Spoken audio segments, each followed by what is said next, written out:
We filmed a video recently where we compared the differences between road bikes and cyclocross bikes.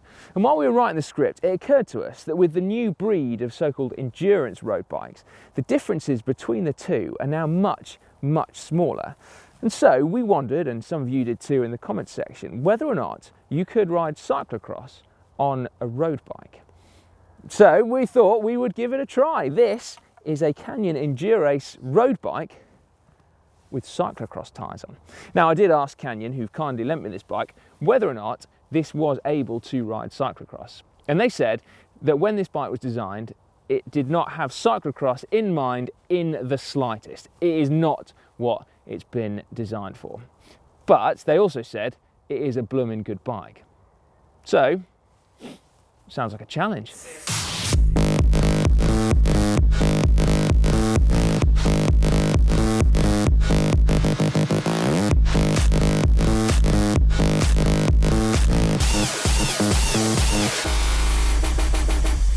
This average looking urban park is cyclocross, racing around an unloved area of grass and dirt, open and accessible to all.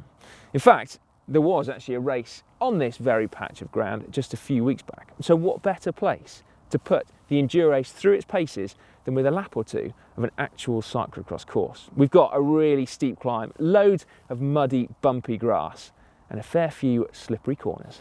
Now the first thing you'll notice, I'm sure, when you venture off-road on your road bike is the pedals. Now yeah, you can run double-sided mountain bike pedals and use mountain bike shoes with your road bike, but to my mind, road pedals just feel so much better. They are what should be on your road bike. But as soon as you start trying to clip in on bumpy terrain, it becomes much, much harder. In fact, it makes us all into Matt Stevens.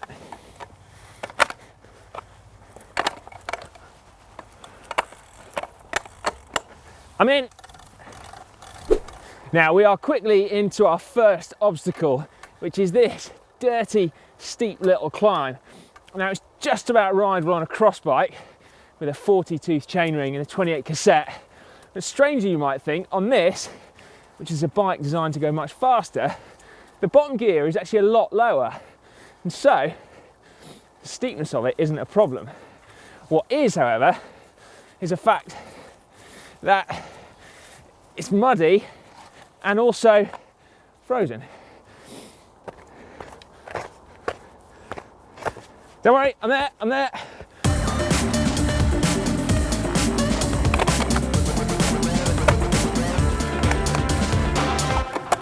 I'm in.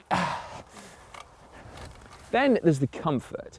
Now, as I said, these tyres are quite narrow for cyclocross. Nowadays, anyway, the UCI legal limit is 33, but I would choose 35C wide tyres for general riding, and a lot of people will go much wider than that. The reason being that you get much more grip, and you also get a lot more comfort because you can run them slightly softer without risk of puncturing. But with these ones, you have to run them much harder because they are that bit narrower. So I've got 50 PSI in.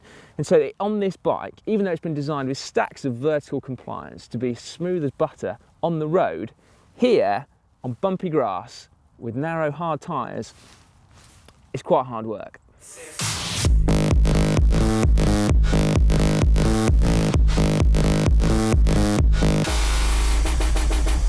Okay, so we've just got a few slippery corners and a little descent to come. Nothing scary, but it is going to test out the handling of this bike. Because road bikes are a little bit twitchier than cyclocross bikes, the back end is a bit shorter, and so, well, that means that it climbs brilliantly on the road. It's a little bit harder to control when the going is slippery, so when you're starting to slide. And then similarly, the front end makes it slightly harder too. The front wheel is tucked quite far underneath, and so for a start you can hit your feet against the tyre on slow speed corners, but also when you do start to slide, it is a little bit more nervous. And if we're getting a bit nerdy about it, it's actually because the head angle on road bikes is about a degree steeper than cyclocross bikes. So it makes this bike feel rather similar to an old school cross bike, which is actually pretty good fun. And it's definitely not all bad with road geometry as well, because it has a lower bottom bracket. And so what that means is that when you do get to lean the bike over in corners, if you do have loads of grip, the bike feels much more secure and also much easier to change direction.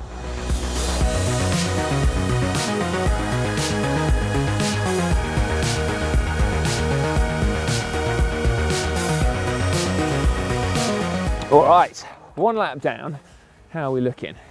Well, pretty good, I think it's fair to say. The clearance isn't the issue that I thought it would be, not today anyway. I think it wouldn't take much more mud for me to be quickly grinding to a halt, but here and now, I am absolutely fine. And what about the geometry then? That was one of the big questions I had. And to be fair, this bike is really quite capable off-road. It's not too nervous, although you would quickly find the limits if you're pushing hard off-road. And actually those limits will be more quickly felt when you're going slower in really technical terrain, I found. And then there's the fact that I haven't been able to go anywhere near that big chainring because it's a 52, and 52 teeth chainring mean you're going really quite fast, and I haven't been going very fast. But to be fair, the biggest difference I think between this and a cross bike is actually the tyre width. These tyres are just a little bit too narrow for my taste. Something a bit wider will unlock loads more potential and also be much more fun riding off-road. But there is one thing that we haven't touched on yet today, and that is strength. Is a road bike strong enough to be ridden off-road? Or, quite frankly, will you break it? Well, we put that question to two of the manufacturers that you see here. Firstly, Reynolds, who make these rather gorgeous looking wheels here. And they said that these wheels are perfect for cyclocross or gravel riding, despite the fact that they're pretty lightweight. And they also said that actually they exceed the UCI's minimum strength requirements for road by 100%. So they are twice as strong as they need to be.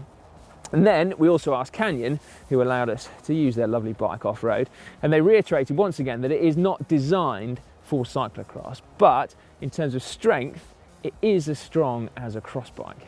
Ultimately though, what about our original question? Can you ride a road bike off-road? And I suppose the answer does seem to be yes, you can. Now, if you want to see more videos like this, the first thing you need to do is subscribe to GCN, because then you're always in the right place. To do that, you just got to click on the globe, wherever that may be. And then more content for now. Well, how about checking out that video where we talked about at the beginning, comparing the differences between road bikes and cyclocross bikes. If you want to get to that, you just got to click up there. Or to actually get some technique for off-road, why not learn from the undisputed master, Sven Nys? He's got some of his best cyclocross tips in that video just there.